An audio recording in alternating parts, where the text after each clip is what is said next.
Greetings, I'm Nobulali Dili, reporting for pvnews.online, and these are today's headlines.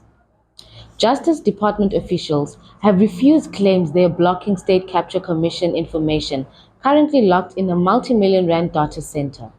The National Prosecuting Authority says access to certain sections in the Commission's data has only been allowed, yet it requires full access to drive investigations. The two parties accounted to Parliament's Portfolio Committee on Justice and Constitutional Development, where the issues was discussed. The state has added two murder charges against Middelburg farmer Reinhardt Steyn and his co-accused. The trio are accused for burning two men alive for allegedly stealing sheep. The accused were originally facing only assault and kidnapping charges.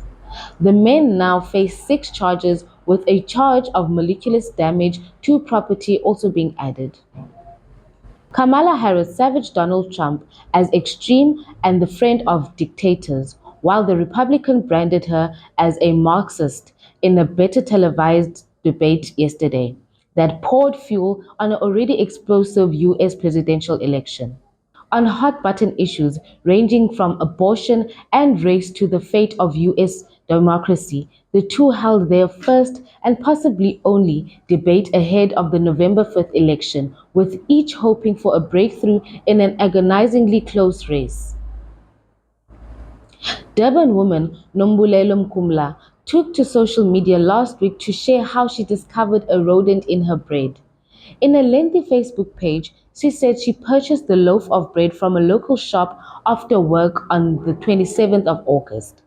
PepsiCo South Africa's Cornel Vermeulen said they were aware of the isolated incident. He added that the loaf of Saskology ice-seeded whole wheat brown bread did not meet the company's stringent standards. Vermeulen assured customers that an investigation has been launched.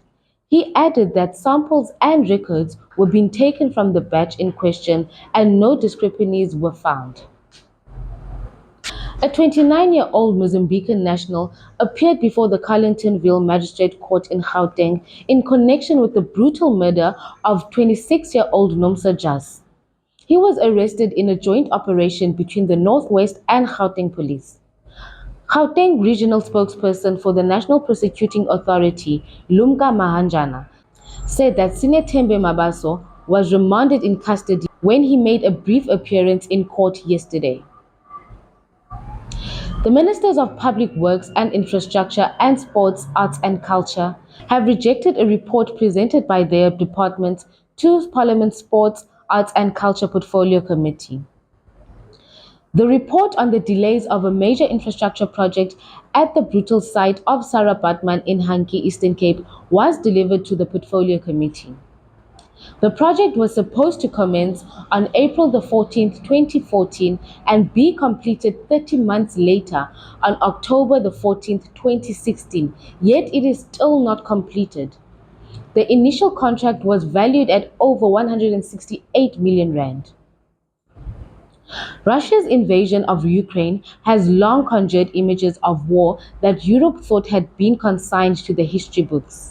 And now Kyiv appears to have an eye-catching nuke weapon that adds a medieval twist to its defensive arsenal.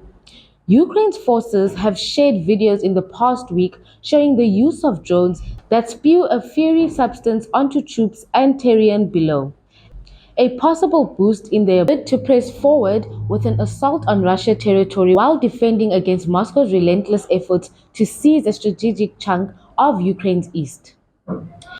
Mexico's Senate paused debate of a controversial judicial overhaul on Tuesday after protesters broke into the building, adding drama to already tense discussions of the reform, which critics fear could undermine the country's rule of law.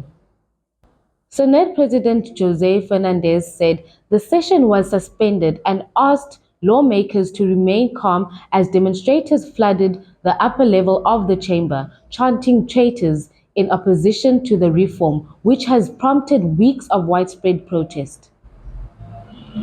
A man accused of dousing in petrol and setting alight Olympic runner Rebecca Cheptegei has died from burns sustained during the fatal attack on the Ugandan athlete, a hospital official said yesterday.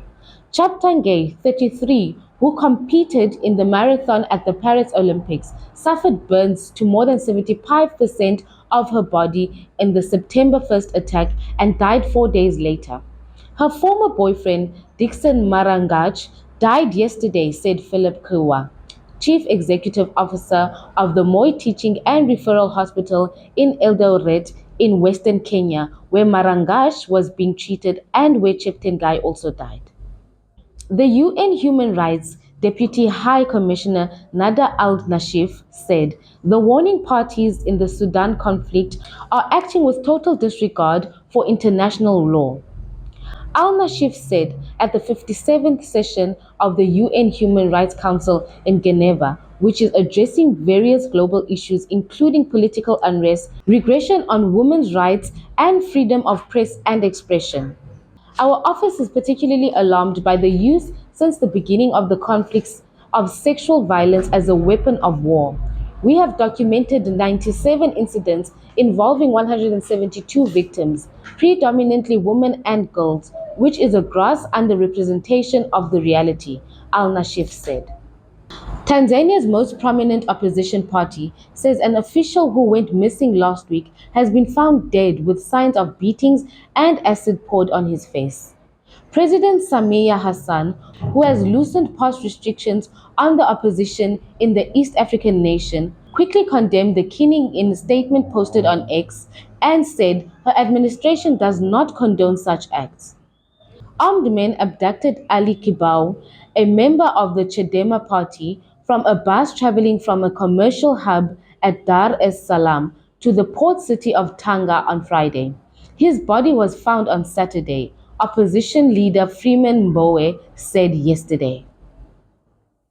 In our sports news, the talented Ntalente Mbata once again popped up in the right place at the right time as his stoppage time winner saw Bafana Bafana pick up 3 points from their Africa Cup of Nations qualifier against South Sudan yesterday. Just as he had done last week against Uganda, Mbata came on as a second half substitute and came up with the goods to spare Bafana Bafana's blushes against South Sudan, ranked 169th in the world. The forthcoming white ball series against Afghanistan and Ireland will provide Proteas coach Rob Walter with a clear path with regards to which fast bowlers he will move forward with.